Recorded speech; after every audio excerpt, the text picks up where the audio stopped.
Hello creation. This is Derek with Denver Yoga Underground. A question recently came up in our yoga teacher training. A student last night was asking, why is it that you have us face our head towards you in Shavasana? Now, I don't really got a dog in the fight on this one, so wherever you decide to go with it, I can make peace with that.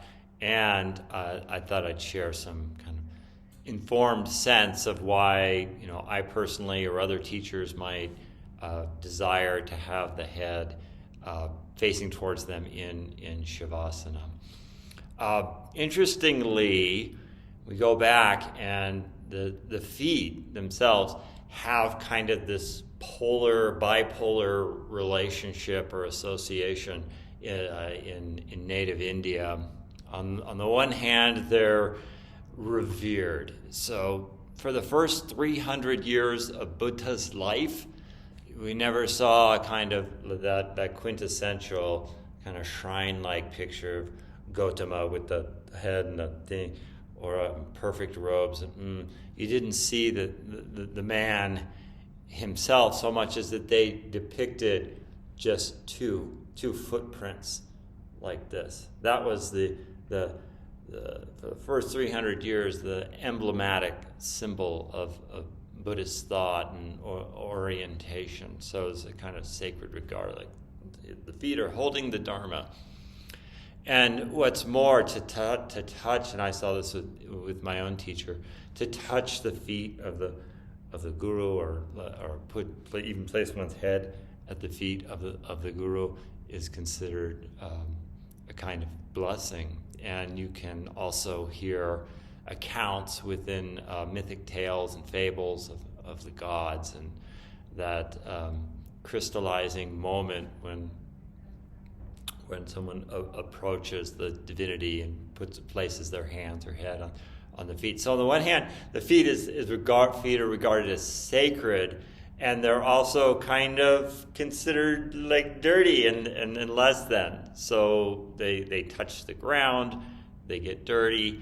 You always, you've seen this in yoga class. Maybe you do it in your home. Certainly in a lot of Eastern homes they do this. In my home we do it.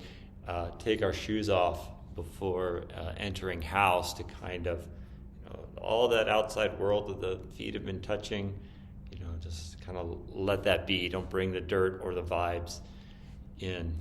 When I was traveling in Nepal years ago, there was a violent protest. The king, they were very upset with the king in Nepal, and they all gathered together around his statue or his image in the square there, and one by one, these men would climb up on the statue and place their shoe on the head of the statue to voice their disdain. And I must say, they met a tragic demise. They were like gunned down on the spot.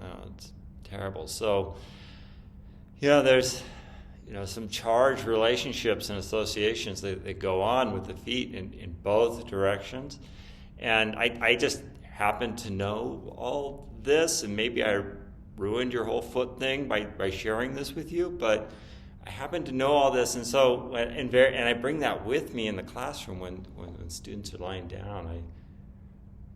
I always feel more at ease, and that the head is safer waters for all of us to hold together both ways. So that's the sort of deeper understanding that I hold. And as a teacher, you can decide which way you want to spin this, or as a student in your own practice. The student-wise, like towards an altar or something, you'd always rest your head. So wishing you peace on the path. Look forward to sharing with you again. Om.